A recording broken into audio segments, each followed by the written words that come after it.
எபிரேயருக்கு எழுதின நிருபம் 11ஆம் அதிகாரம் 9வது வசனத்தில் ஆபிரகாம் ஈசாக்கு யாக்கோபு என்பவர்களோடு கூட கூடாரங்களிலே குடியிருந்தான் என்று சொல்லி பார்க்கிறோம்.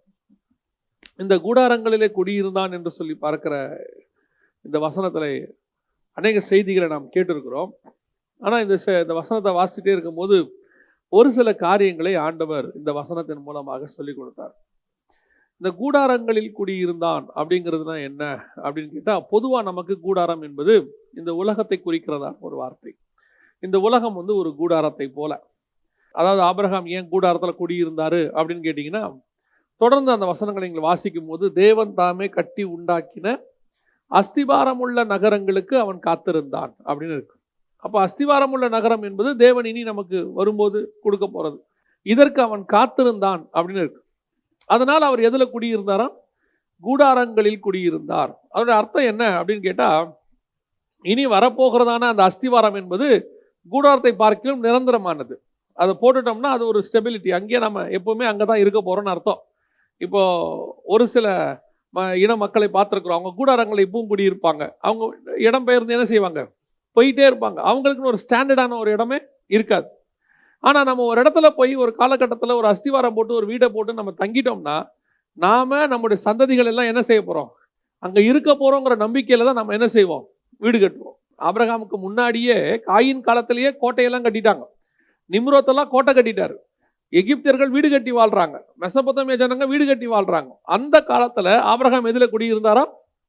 கூடாரங்களில் குடியிருந்தார்னு இருக்கு. ஏன் அவர் கூடாரங்களில் குடியிருந்தார்னா, அதுக்கு வசனம் சொல்லுது, எனக்கு ஒரு அஸ்திவாரமான நகரம் வரப்போகுது, தேவன் எனக்கு வச்சிருக்கிறாரு, அதுதான் எனக்கு பர்மனன்ட், அதனால நான் டெம்பரவரி டென்ட்டில் இருக்கிறேன்னு அர்த்தம். இது ஒரு உலக பிரகாரமாய் அவர் எடுத்த நிலைப்பாடு. ஆனால் அதற்கு பின்னாடி மிகப்பெரிய ஆவிக்குரிய சத்தியம் இருக்கு. இந்த கூடாரம் என்பது என்ன அப்படின்னு கேட்டீங்கன்னு சொன்னா, ஒன்று இந்த உலகத்தை குறிக்கிறது. இந்த உலகம் என்பது ஒரு கூடார வாழ்க்கை. நமக்கு பாட்டிலிடம் கூட சொல்லுவாங்க, இந்த உலகம் என்பது ஒரு வாடகை வீடு அப்படின்னு சொல்லுவாங்க. அதோட அர்த்தம் என்னன்னா, நம்ம சேஞ்ச் பண்ணிகிட்டே போவோம். நமக்கு பர்மனன்ட் வீடுன்னு ஒன்று இருக்குது. பர்மனண்டான ஒரு வாழ்க்கை என்பது ஒன்று இருக்குது. எங்கே இருக்குன்னா, தேவனிடத்தில் இருக்கிறது. நமக்கு அங்கே தான் போக போகிறோம். அதுதான் பர்மனன்ட். ஸோ இது ஒரு கூடாரம் இங்கே இருக்கிறது. நீங்கள் என்னதான் இந்த கூடாரத்துக்குள்ளே வச்சிங்கனாலும் சரி, இந்த பூமிக்குள்ளே வச்சிங்கனாலும் சரி, ஒரு நாள் இதை விட்டுட்டு நீங்கள் கண்டிப்பாக போவீர்கள். எத்தனை பேரை கோடீஸ்வரனும் அதை விட்டு போயிருக்கிறார். உலகத்தையே 70% ஜெயிச்ச அலெக்சாண்டரும் அதை விட்டுட்டு போயிட்டார்.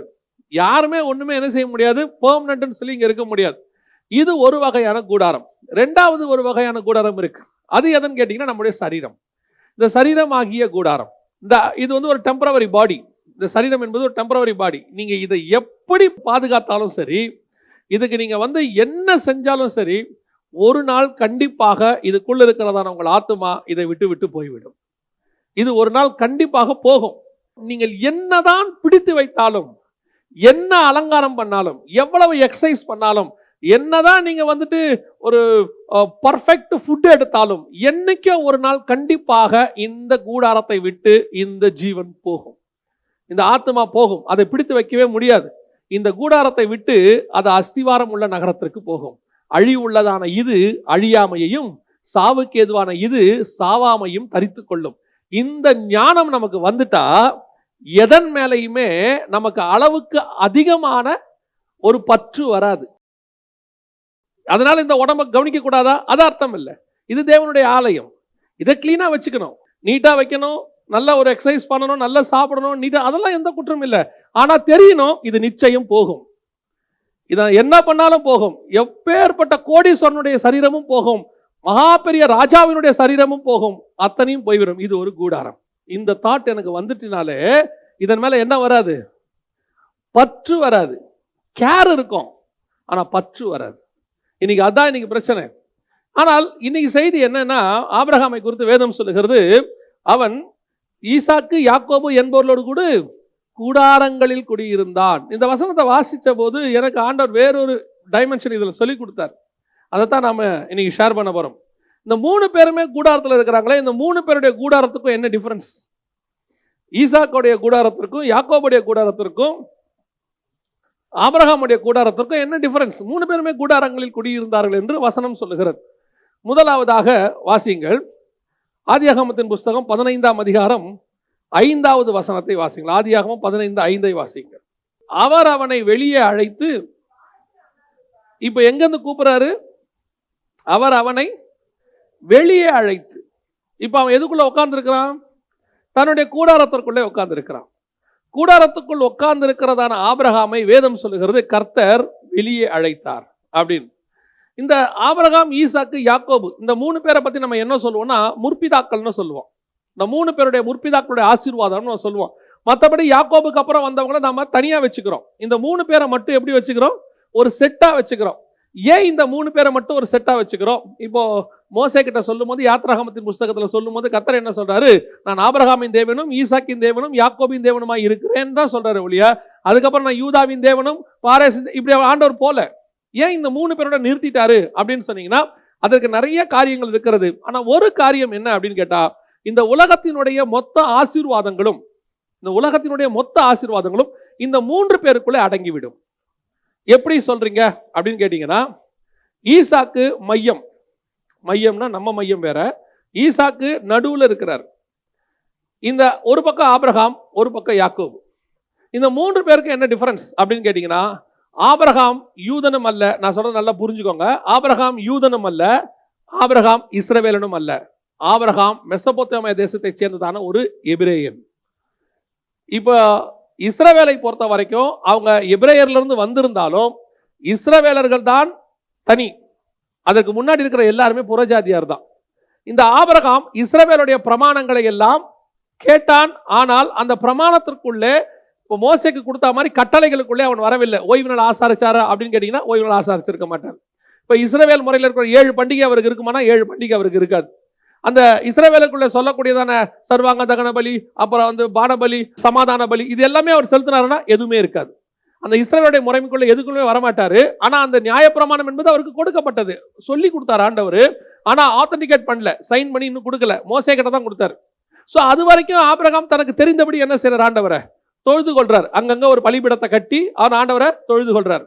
இப்போ இந்த ஆபிரகாம் என்பவர் எப்படி இருக்கிறார் அப்படின்னு கேட்டீங்கன்னா, புறஜாதியாரை போல இருக்கிறார். நடுவுல ஈசாக்கு வருகிறார். அவர் தான் இயேசு கிறிஸ்துவுக்கு ஒரு நிழலாட்டமாக. அவர் ரெண்டுத்துக்கும் ஒப்புரவாகுதல். இப்போ இந்த பக்கம் யாக்கோபு என்பது இஸ்ரவேலை குறிக்கும். ஒரு பக்கம் புறஜாதியார், ஒரு பக்கம் இஸ்ரவேல். இது ரெண்டுத்துக்கு நடுவில் யார் இருக்கிறா? ஈசாக்கு இயேசு கிறிஸ்துவுக்கு ஒரு நிழலாட்டம். எப்படி மலையில அவளை பலி கொடுக்க கூட்டிட்டு போனாங்க, அதே மாதிரி இயேசு கிறிஸ்துவ மலையில கொண்டு போய் பலியிட்டாங்க. இன்னும் சில காரியங்கள்லாம் நமக்கு இருக்கு. இது ஒரு நிழலாட்டத்தை போலன்னு வச்சுக்கோங்களேன். அப்ப இந்த புறஜாதியாருக்கும் இஸ்ரவேலர்களுக்கும் நடுவில் ஒரு ஒப்புரவாகுதலை போல, மத்தியஸ்தரை போல இயேசு கிறிஸ்து இருக்கிறார். அதுதான் இந்த இடத்துல சொல்லப்படுது. ஆபிரகாமுக்கும் யாக்கோபுக்கும் நடுவில் யார் இருக்கிறார்? ஈசாக்கு இருக்கிறார். இந்த 3 பேருடைய கூடாரங்கள், புறஜாதியார், இஸ்ரவேலர், இயேசு கிறிஸ்து, இந்த 3 பேருடைய ஆசீர்வாதங்களும் நிழலாட்டமா இந்த 3 பேருக்குள்ள இருக்கு. புறஜாதியாருடைய ஆசீர்வாதம், இஸ்ரவேலுடைய ஆசீர்வாதம், இதை ஒப்புரவாக்க வந்த இயேசு கிறிஸ்து, அவர் மூலமாக கிடைத்த ஆசீர்வாதம். இது 3மே நிழலாட்டமாய் ஆதியாகமத்தில் இவங்க 3 பேர் மேல சொல்லப்பட்டிருக்கு. அதை தான் நான் சொல்றேன். இந்த 3 பேருக்குள்ளேயுமே உலகத்தினுடைய மொத்த ஆசீர்வாதங்களும் அடக்கம். இந்த 3 பேரையும் நீங்க வச்சுக்கிட்டீங்கன்னா, எப்படி இஸ்ரவேலுக்குரிய ஒரு ஆசீர்வாதம் இருக்கு, புறஜாதியாருக்கு ஒரு ஆசீர்வாதம் இருக்கு, இது எப்படி இயேசு கிறிஸ்துவால பூரணப்படுது அப்படிங்கிறத இந்த 3 பேரை வச்சு நீங்க என்ன செய்யலாம்? பார்த்துக்கொள்ளலாம். நிழலாட்டமா இருக்கு. எப்பவுமே நான் சொல்லுவேன், பழைய ஏற்பாடு என்பது புதிய ஏற்பாட்டினுடைய நிழலாட்டம். அதை எதுக்கு ஆண்டவர் கொடுத்திருக்கிறார்னா, அந்த நிழலாட்டத்தை வைத்து இஸ்ரவேலர்கள், வரப்போகிற இயேசு கிறிஸ்துவை தெரிந்து கொள்வதற்காக, அவருடைய ஆசீர்வாதங்களை புரிந்து கொள்வதற்காக அவர்களுக்கு 7 பண்டிகை கொடுத்தாரு. எதுக்காக? வரப்போகிற இயேசு கிறிஸ்துவுக்குள்ளே அது பூரணப்படும்னு கொலோசையர்ல பவுல் எழுதுறாரு. அப்ப இயேசு கிறிஸ்துவுக்குள்ள இந்த பண்டிகைகளை யார் பார்க்கணும்? இஸ்ரவேலர்கள் பார்க்கணும். இயேசு கிறிஸ்து அடிக்கப்படும் போது பஸ்கா ஆட்டுக்குட்டி அடிக்கிற நேரமும் இயேசு அடிக்கிற நேரமும் ஒரே நேரமாக இருக்கும். 3ஆம் நாள் உயிர்த்தெழுதல். இந்த ஒவ்வொரு விஷயத்தையும் அவங்க என்ன செய்யணும்? இயேசு கிறிஸ்துவை வச்சு. அதனால தான் ஆண்டவர் சொல்றாரு, வேத வாக்கியங்களை ஆராய்ந்து பாருங்கள், அவை என்னை குறித்து சாட்சி கொடுக்கிறது. அப்ப இயேசு கிறிஸ்துவை பத்தி பழைய ஏற்பாட்டுல எல்லாம் டீடைலா இருக்கு. அதை அவங்க பார்த்து தெரிஞ்சுக்கணும். அதே மாதிரி உங்களுக்கு எனக்கு என்ன இப்ப இருக்கு பழைய ஏற்பாட்டுல அப்படின்னு கேட்டீங்கன்னு சொன்னா, இந்த பழைய ஏற்பாட்டுல நமக்கு உண்டான, புதிய ஏற்பாட்டுக்கு உண்டான எல்லா ஆசீர்வாதங்களும் நிழலாட்டமா இருக்கு. பழைய ஏற்பாட்டுல நமக்கு தேவையான, புதிய ஏற்பாட்டு சபைக்கு தேவையான எத்தனையோ மகத்துவங்கள், எத்தனையோ பொக்கிஷங்கள் அங்கே நிழலாட்டமா இருக்கு. இதை தோண்டி கண்டுபிடிச்சு படிக்க வேண்டியது நம்முடைய வேலை. அல்லேலூயா. வேத வாக்கியங்களை ஆராய்ச்சி பார்த்தீங்கன்னா எத்தனையோ சத்தியங்கள் கிடைக்கும். இப்ப நம்ம அதுல ஒண்ணு பார்க்க போறோம். என்னன்னா, இப்ப ஆபிரகாமை பார்த்து ஆண்டவர் சொல்றாரு, அவனை வெளியே அழைத்து. இந்த வெளியே அழைத்துனா என்ன அப்படின்னு கேட்டீங்கன்னா, பழைய ஏற்பாட்டை பொறுத்த வரைக்கும் கூடாரம் என்பது நம்ம நிறைய பார்த்தோம். கூடாரம் என்பது இந்த உலகத்தை குறிக்கும், கூடாரம் என்பது சரீரத்தை குறிக்கும், நிறைய பார்த்தோம். ஆனா பழைய ஏற்பாட்டை பொறுத்த வரைக்கும் கூடாரம் என்பது எதை குறிக்கும்னா நியாயப்பிரமாணத்தை குறிக்கும். ஏன்னா அவங்க தான் ஆசாரிப்பு கூடாரத்துக்குள்ள தேவனை தொழுது கொண்டார்கள். தேவன் எங்க இருந்தாரு? கூடாரத்துக்குள்ள இருந்தார். இந்த ஆசாரிப்பு கூடாரத்தை தான் அவர்கள் கூடாரம் என்று சொல்லுவார்கள். இந்த கூடாரத்தில் இருந்த தேவன் அதற்கு பிறகு எங்கே மாறினார் அப்படின்னு பாத்தீங்கன்னா, கல்லுள்ள கைகளால் கட்டப்பட்ட ஒரு ஆலயத்திற்கு மாறினார். அங்கிருந்த தேவன் இப்பொழுது நமக்குள்ளே மாறி இருக்கிறார். நாமே தேவனுடைய ஆலயமாய் இருக்கிறோம். அந்த கூடாரம் தான் இந்த சரீரமாகிய கூடாரம். அந்த கூடாரம் போய் எப்படி ஒரு ஆலயம் வந்துச்சோ அதே மாதிரி இந்த கூடாரம் போய் நாம அங்கே ஒரு ஆலயத்துக்கு மேல போயிருவோம். பரலோகத்தில் உள்ள ஆலயத்துக்கு நம்ம மேல போயிருவோம். அல்லேலூயா. இந்த கம்பாரிசன் அதுக்குள்ள இருக்கு. இப்ப நாம என்ன பார்க்க போறோம்? ஆபிரகாம் ஆசீர்வாதம் பெற்றுக்கொள்ளணும். ஆபிரகாம் புறஜாதியாருக்கான அடையாளம் மறந்துடக்கூடாது. ஆபிரகாம் ஆசீர்வாதத்தை பெற்றுக்கொள்ள வேண்டும் என்றால் முதலாவதாக அவன் வெளியே வர வேண்டும். எதை விட்டு வெளியே வரணும்? கூடாரத்தை விட்டு வெளியே வரணும். கூடாரத்தை விட்டு வெளியே வந்தாதான் அவனுக்கான ஆசீர்வாதம் கிடைக்கும். இப்ப நீங்க கேட்கலாம், இப்ப ஆபிரகாம் தானே முன்னாடி வந்தாரு, அவரை புறஜாதியார்னு சொல்றீங்க. யாக்கோபு எங்க வந்தாரு? பின்னாடி வந்தாரு. அவரை இஸ்ரவேல்னு சொல்றீங்க. அப்போ புறஜாதியாருக்கான ஆசீர்வாதம் முன்னாடியா, இஸ்ரவேலுக்குரிய ஆசீர்வாதம் முன்னாடியான்னு கேட்டீங்கன்னா, புறஜாதியாருக்குரிய ஆசீர்வாதம் தான் முதல்ல வந்தது. எப்படி சொல்றீங்க அப்படின்னா, இஸ்ரவேலுக்குரிய பிரமாணம் மோசே மூலமாக கொடுக்கப்பட்டது. ஆனால் உங்களுக்கு எனக்கும் பலியான பஸ்கா ஆட்டுக்குட்டி இப்ப இல்ல, உலக தோற்றம் முதல் அடிக்கப்பட்ட ஆட்டுக்குட்டியானவன்.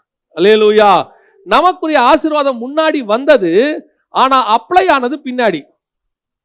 இஸ்ரவேலுக்குரிய ஆசீர்வாதம் பின்னாடி வந்தது, ஆனா அப்ளை ஆனது முன்னாடி. Very simple. முந்தினோர் பிந்தினோராயும் பிந்தினோர் முந்தினோராயும் மாறினார். அல்லேலூயா. முந்தின வந்த நியாயப்பிரமாணம் பின்னாடி போயிருச்சு, பின்னாடி வந்த சுயாதீன பிரமாணம் முன்னாடி வந்துருச்சு. இப்ப நாம தான் முன்னுக்கு நின்றுட்டு இருக்கோம். அப்போ சொல்லும் படும் போதும் ஆபிரகாம் என்பது புறஜாதியாருக்கான அடையாளம். இப்ப நீங்க இன்னும் கொஞ்சம் டீப்பா அதையே நீங்க பார்க்கணும் அப்படின்னு கேட்டீங்கன்னா, ஆபிரகாமுக்கு கொடுக்கப்பட்ட உடன்படிக்கை, ஆபிரகாமுக்கு கொடுக்கப்பட்ட உடன்படிக்கை அப்பமும் ரசமும் யார் கொண்டு வந்து கொடுத்தது? மெல்கிசேதேக்கு கொண்டு வந்து கொடுக்கிறார். அதுதான் ஃபர்ஸ்ட் வந்த உடன்படிக்கை. தசமாம் காணிக்கை எல்லாம் கொடுத்தாரு. ஆனா விருத்த சேதனம் 17ஆம் அதிகாரத்தில் வந்தது, இஸ்மவேல் பிறந்த பிறகு. அது மாம்சத்தில் உண்டான உடன்படிக்கை, அது பின்னாடி வந்தது. ஆனா அந்த பின்னாடி வந்த மாம்சத்திலான உடன்படிக்கை தான் உலக பிரகாரமா பாத்தீங்கன்னா நியாயப்பிரமாணம் முன்னாடி வந்துச்சு எல்லாருக்கும். அப்பமும் ரசமும் இயேசு கிறிஸ்துவின் வழியா பின்னாடி வந்துச்சு, நமக்கு அப்புறமா தான் வந்துச்சு. ஆனால் அடிக்கப்பட்ட ஆட்டுக்குட்டியாகிய அப்பமும் ரசமும் ஃபர்ஸ்ட், அது ஏற்கனவே இருந்துச்சு. ஆனா உலக பிரகாரமா அப்ளை ஆனது பின்னாடி. நியாயப்பிரமாணம் பின்னாடி வந்தாலும் அப்ளை ஆனது முன்னாடி. இதே தான் இங்க நடக்குது. ஈசாக்குக்கு யாக்கோபு பின்னாடி வந்து ஆபிரகாம் முன்னாடி வந்திருந்தாலும் தகப்பனாக, ஆனால் ஆசீர்வாதத்தின்படி பார்த்தீங்கன்னு சொன்னா புறஜாதியாருடைய ஆசீர்வாதம் உலகத்தில் பின்னாடி அப்ளை ஆனது. ஆனால் தேவனை பொறுத்த வரைக்கும் அதான் முன்னாடி உள்ளது. அதனாலதான் இப்ப கூடாரத்தை விட்டு ஃபர்ஸ்ட் ஆபிரகாம் கிட்ட கர்த்தர் பேசுறாரு, நீ கூடாரத்தை விட்டு வெளியே வா. இப்ப புறஜாதியாராக நீங்களும் நானும் ஒரு ஆசீர்வாதத்தை தேவனிடத்திலிருந்து பெற்றுக்கொள்ள வேண்டுமானால் இஸ்ரவேலுடைய நியாயப்பிரமாணம் என்கிற கூடாரத்தை விட்டு வெளியே வந்தால்தான் உங்களுக்கும் எனக்கும் ஒரு ஆசீர்வாதம் கிடைக்கும்.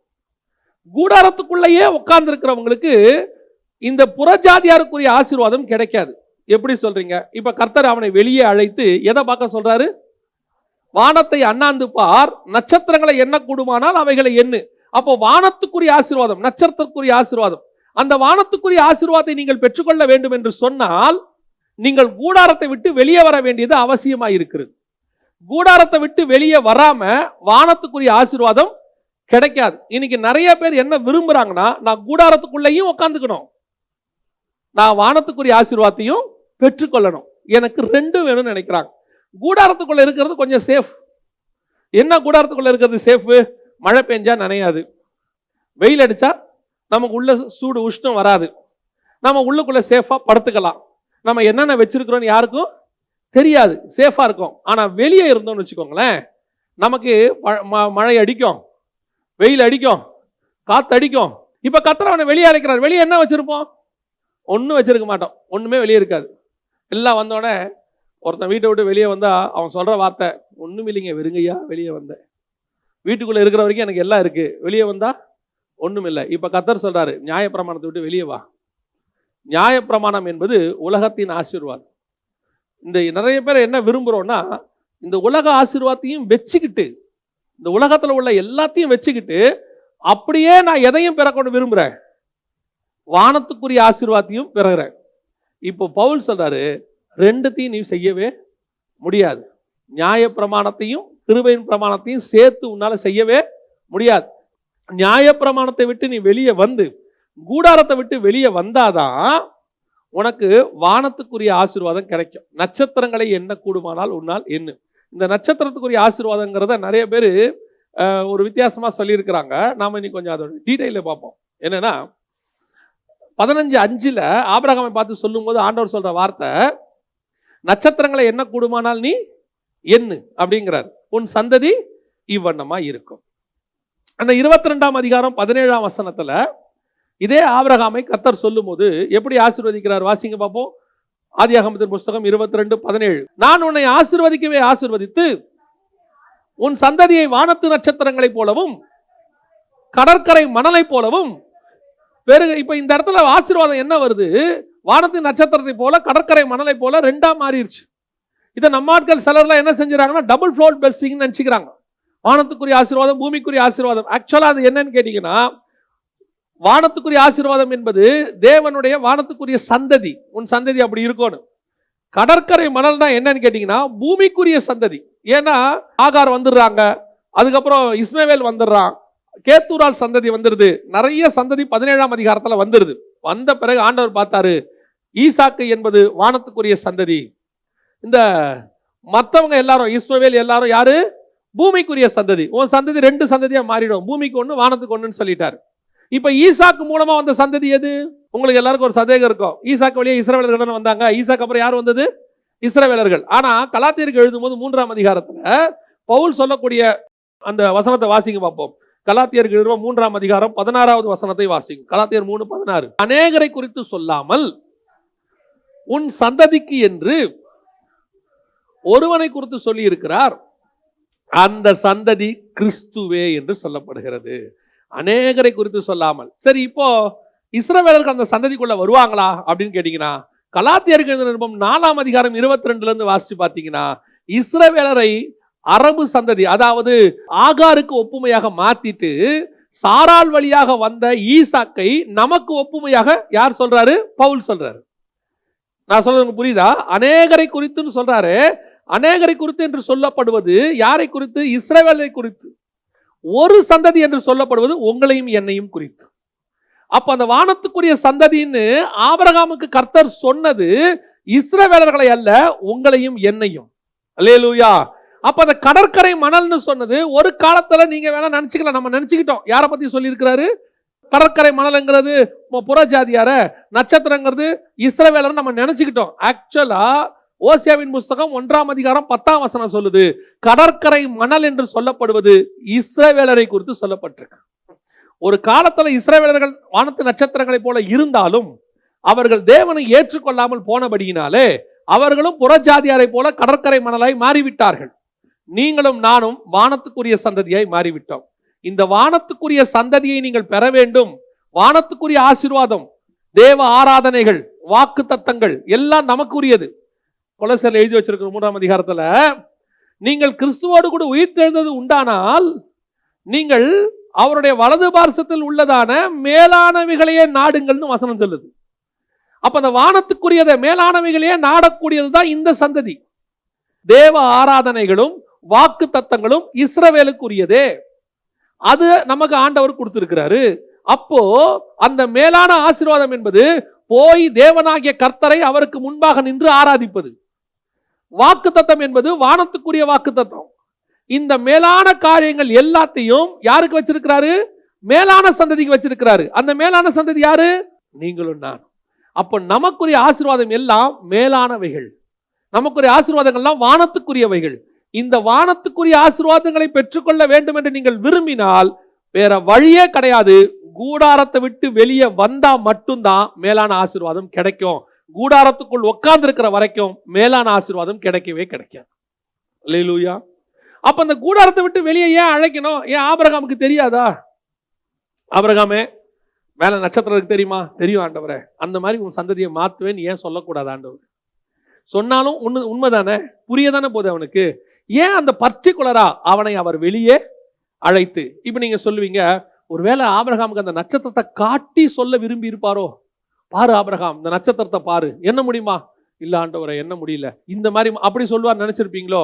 அப்படி நினைச்சீங்கன்னா அந்த 15ஆம் அதிகாரம் ஆதியாகமத்தின் புஸ்தகம் 12வது வசனத்தை வாசி. 15-12 வாசி. சூரியன் அஸ்தமிக்கும் பொழுது ஆபிரகாமுக்கு அயர்ந்த நித்திரை வந்தது, திகிலும் காரிருளும் அவனை மூடிக்கொண்டது. இப்பதான் என்ன வருது? சூரியன் என்ன பண்ணுது? அப்ப சூரியன் சாயங்காலத்தில் தான் அஸ்தமிக்கும். இந்த விஷயங்கள்லாம் அதுக்கு முன்னாடி நடக்குது. கூடாரத்தை விட்டு வெளியே அழைக்கும் போது, ஆண்டவர் பார்க்க சொல்லும் போது பட்ட பகல். எதுக்கு சொல்றேன்னா, அதுக்கப்புறம் 3 வயது கிடாரி, 3 வயது ஆட்டுக்குட்டி எல்லாத்தையும் பிடிக்க சொல்றாரு. இவ்வளத்தையும் பிடிச்சி வந்து அடிச்சு முடிச்சு பலி செலுத்தி பலிபீடத்து மேல வச்சு எல்லாம் செலுத்தி முடிக்கும் போதுதான் என்ன வருது? சூரியன் அஸ்தமிக்குது. அப்ப இவ்வளோ விஷயமும் நடக்கிறது எப்போ? பகல்ல நடக்குது. எதுக்கு பகல்ல வெளியே அழைச்சு காமிக்கிறாரு? புதிய ஏற்பாட்டு சபைக்கு தான் ஒரு கட்டளை இருக்கிறது. என்ன கட்டளை இருக்கிறது? கண்டு விசுவாசிக்கிறவனிலும் காணாமல் விசுவாசிக்கிறவன் பாக்கியவான். இஸ்ரவேலர்கள் அடையாளங்களை தேடுகிறார்கள், அவர்கள் கண்டு விசுவாசிக்கிறவர்கள். நாம் அடையாளங்களை தேடுகிறவர்கள் அல்ல, நாம் காணாமல் விசுவாசிக்கிறவர்கள். விசுவாச பிரமாணம்னா என்ன? நம்பப்படுவர்கள் மேல் உறுதியும் காணப்படாதவர்கள் மேல் நிச்சயம். அப்போ நம்பப்படுற உறுதி என்ன? மேல நட்சத்திரம் இருக்கியா, எனக்கு நம்பிக்கை இருக்கு. காணப்படாத மேல் நம்பப்படுற மேல் உறுதியும் காணப்படாத மேல் நிச்சயம். அங்க எனக்கு ஒண்ணுமே தெரியல, நட்சத்திரம் தெரியல. ஆண்டவர் சொல்றாரு, என் கண்ணுக்கு தெரியல ஆனா நட்சத்திரம் இருக்கு. அதே மாதிரி தான் என் சந்ததி கண்ணுக்கு தெரியாது ஆனா நிச்சயமாக உண்டு. அல்லேலூயா. அதே தான் கர்த்தர் உங்களுக்கு எனக்கும் சொல்றாரு. உங்களுக்கும் எனக்கும் நியமித்திருக்கிற ஆசீர்வாதங்கள் உங்கள் கண்கள் காண்கிறவைகள் அல்ல. கர்த்தர் உங்களுக்கு எனக்கு நியமிச்சது காணாதவைகள். நான் சொல்றது உங்களுக்கு புரியுதா? காணாதவைகளோ நித்தியமானவைகள், காண்கிறவைகளோ அனித்தியமானவைகள். இந்த பூமியில நீங்க பார்க்கிற எல்லா ஆசீர்வாதமும் அனித்தியமானது, எல்லாமே அனித்தியமானது. இப்ப கர்த்தர் உங்களை என்ன சொல்றாரு? ஆபிரகாமே, உனக்கு இல்லாத ஆசீர்வாதமா? செல்வ சீமான் ஆபிரகாமுக்கு இல்லாத ஆசீர்வாதமா? அந்த பூமி தாங்கக்கூடாததாக இருந்தது. மொத்தத்தையும் வச்சிருக்கிறாரு, எல்லாத்தையும் வச்சுட்டு அந்த ஊழியக்காரன் போய் சொல்றான், பொண்ணு கேட்கும் போது, என் தேவன் என் எஜமானை பயங்கரமா ஆசீர்வச்சிருக்கிறார். இப்போ அப்படி வச்சிருக்கிற ஆபிரகாம் பார்த்து கர்த்தர் சொல்றாரு, கொஞ்சம் அப்படி வெளியே வாப்பா. என்னது? இந்த வச்சிருக்கிற ஆசீர்வாதம்லாம் கொஞ்சம் வெளியே வா. ஏன்? இது வரைக்கும் நீ எதை பார்த்திருக்கிற ஆபிரகாம்? ஆட்டு மந்தையை பார்த்திருக்கிற ஆண்டவரே. எதை பார்த்திருக்கிற ஆபிரகாம்? மாட்டு மந்தைகளை பார்த்திருக்கிறேன். எதை பார்த்திருக்கிற ஆபிரகாம்? கானான் தேசத்தை நான் பார்த்திருக்கிறேன். எதை பார்த்திருக்கிற ஆபிரகாம்? பாலும் தேனும் ஓடுறத பார்த்திருக்கிறேன். கொஞ்சம் விட்டுட்டு மேல பாரு. நீ பார்த்துக்கிட்டு இருக்கிற இதெல்லாம் விட்டுட்டு என்ன செய்ய? கொஞ்சம் மேல பாரு. இந்த மேல நீ பார்க்கணும்னா வேற வழியே இல்லை. உன் கூடாரத்தை விட்டு வெளியே வந்தா மட்டும்தான் நீ மேலே பார்க்க முடியும். இன்னைக்கு நீ நானும் ஒரு கூடாரத்துக்குள்ள உட்காந்துக்கிட்டோம். உங்களை எண்ணி ஒரு கூடாரத்துக்குள்ள கொண்டு போய் உட்கார வச்சுட்டாங்க. இதுக்கு முன்னாடி உள்ளவங்க கொண்டு போய் உட்கார வச்சு அந்த கூடாரத்தின் ஆசீர்வாதங்களை எல்லாம் காட்டிட்டாங்க. கூடாரத்துக்குள்ள பார், யாக்கோபே உன் கூடாரங்கள் எவ்வளவு அழகா இருக்கிறது. ஆமா, இந்த உலகத்துல இருக்கிறது அழகு. தேவ புத்திரரை பார்க்கிலும் மனுஷகுமாரத்திகள் எப்படி இருப்பாங்க? அதிக சௌந்தரியம் உள்ளவர்கள். இந்த உலகத்துல இருக்கிறத நம்ம காணாதவைகள் நம்ம கண்ணுக்கு தெரியலையே, பார்க்கலையே. அதை விட பார்க்க நல்லா தான் இருக்கும். சீனா வால் நல்லா தான் இருக்கும், ஈஃபில் டவர் நல்லா தான் இருக்கும், உலகத்துல பார்க்கிற நயகரா ஃபால்ஸ் நல்லா தான் இருக்கும். காண்கிறவைகள் பார்க்கறதுக்கு அழகா தான் இருக்கும். ஆனா நீ பார்க்காத ஒரு ஆசீர்வாதத்தை உனக்கு எனக்கு வைத்திருக்கிறேன். கொஞ்சம் அப்படி தலையை நிமிர்த்து கொஞ்சம் கூடாரத்தை விட்டு வெளியே வா. உட்கார்ந்து இருக்கிற உலகத்தின் ஆசீர்வாதம் என்கிற கூடாரத்தை விட்டு கொஞ்சம் வெளியே வாங்க. ஏன்னா இந்த கூடாரம் என்னைக்கு இருந்தாலும் அழிஞ்சிரும். என்னைக்கு இருந்தாலும் அந்த கூடாரத்தை பேத்துக்கிட்டு நீ போயிருவா ஆபிரகாம். இப்பதான் ஆபிரகாமுக்கு அறிவு வருது, அதை அல்ல ஆண்டவரே, அதை காட்டிலும் மேன்மையான பரலோக தேசத்தையே நான் நாடுவேன். இன்னைக்கு விசுவாசிகள் சபைக்கு ஏன் வர்றீங்க? இந்த கூடாரத்துக்குள்ள இருக்கிற ஆசீர்வாதத்தை தேடிதான் வரீங்க. இன்னைக்கு ஒரு சில கூட்டத்தார் என்ன பண்றாங்க? கூடாரத்துக்குள்ள இருக்கிற ஆசீர்வாதத்தை தான் உங்களுக்கு சொல்லி கொடுக்குறாங்க. உன் கூடாரத்துல தங்கத்துல அது கொட்டும், உன் கூடாரத்துல வெள்ளியில இது கொட்டும், உன் கூடாரத்துக்குள்ள BMW நிற்கும், உன் கூடாரத்துக்குள்ள அது இருக்கும். ஆண்டவர் சொல்றாரு, கொஞ்சம் கூடாரத்தை விட்டு வெளிவா. ஏன்? நீ பார்த்துக்கிட்டு இருக்கிற இந்த கானான் தேசத்துல நிரம்பி இருக்கிற உன் கண்ணுக்கு முன்னாடி இருக்கிற எல்லா ஆசீர்வாதங்களும் இருக்குல்ல, எல்லாரும் வச்சிருக்கிறாங்கல்ல, அதே மாதிரி நீயும் பெற்றுக்கொள்ளணும்னு சொல்றாங்கல்ல, இதெல்லாம் இல்ல. கொஞ்சம் அப்படி தலையை உயர்த்து, கொஞ்சம் மேல பாரு. அத்தனையும் உனக்கு தான் மேல வச்சிருக்கிறேன். உன் சந்ததி அந்த ஆசீர்வாதத்தை சுதந்திரத்துக் கொள்ளும். நான் வானத்துக்குரிய ஆசீர்வாதத்தை சுதந்திரிக்கும்படியே நான் அழைக்கப்பட்டிருக்கிறேன். எனக்கு மேல இருக்குது ஒண்ணு, அதனால பூமியில எதுவும் வேணாமா?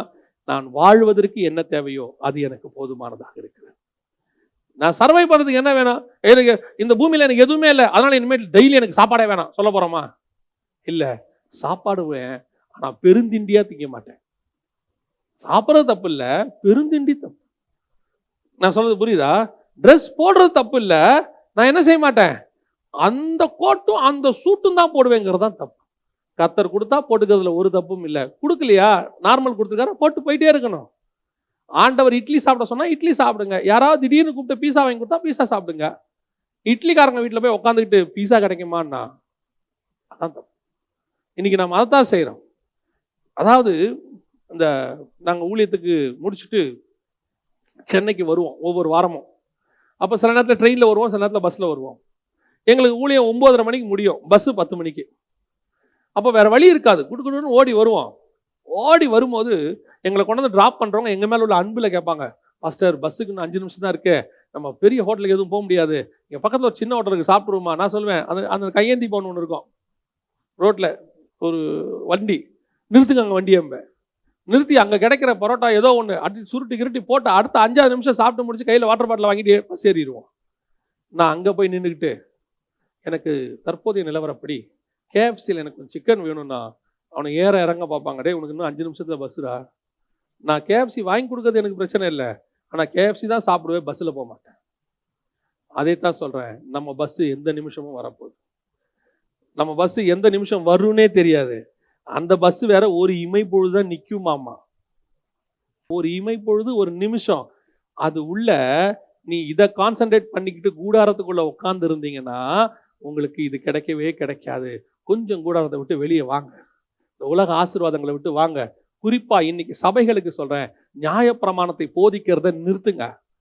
நீங்க கூடாரத்துக்குள்ள இருந்தாலும் இல்லாவிட்டாலும் உங்களுக்கு பூமிக்குரிய ஆசீர்வாதத்தை கர்த்தர் கொடுப்பதற்கு வல்லமையுள்ளவராய் இருக்கிறார். ஒரு ஆண்டவர் ஒரு நாளும் என்ன செய்ய மாட்டாரு, கொடுக்க மாட்டார். இதுல இந்த ஆசீர்வாதத்தை சுதந்திரத்துக் கொள்றதுக்கு இன்னும் ஒரு காரியத்தை நீங்க செய்யணும். அதையும் நான் சொல்லிட்டு ஈசாக்குடைய கூடாரத்துக்கு போக விரும்புகிறேன்.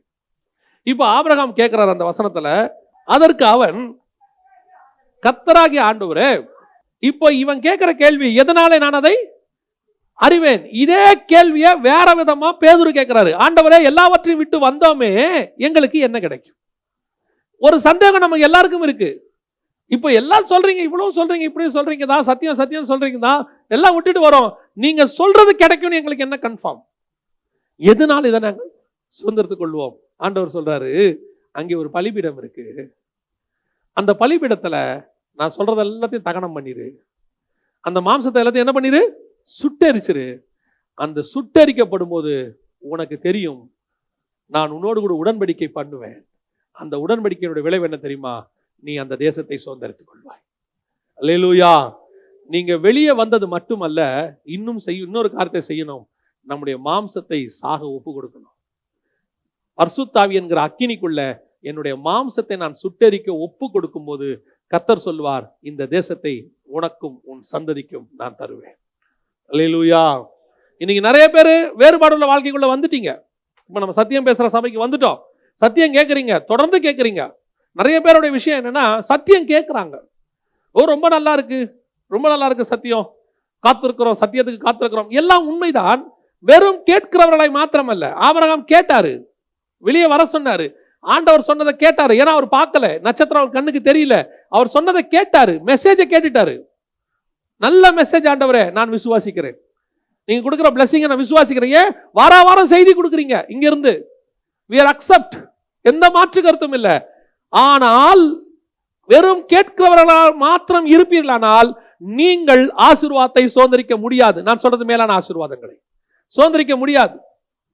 நீங்கள் வெறும் கேட்கிறவர்களாய் மாத்திரமல்ல, உங்கள் மாம்சத்தையும் சாக ஒப்பு கொடுக்கும் போது கர்த்தர் சொன்ன வாக்குத்தத்தத்தின் சந்ததியாக ஈசாக்கு உங்களுக்கு பிறக்கும், வானத்தின் நட்சத்திரம் உங்களுக்குள்ளே பிறக்கும், மேலான ஆசீர்வாதங்கள் உங்களுக்கு கிடைக்கும். அல்லேலூயா.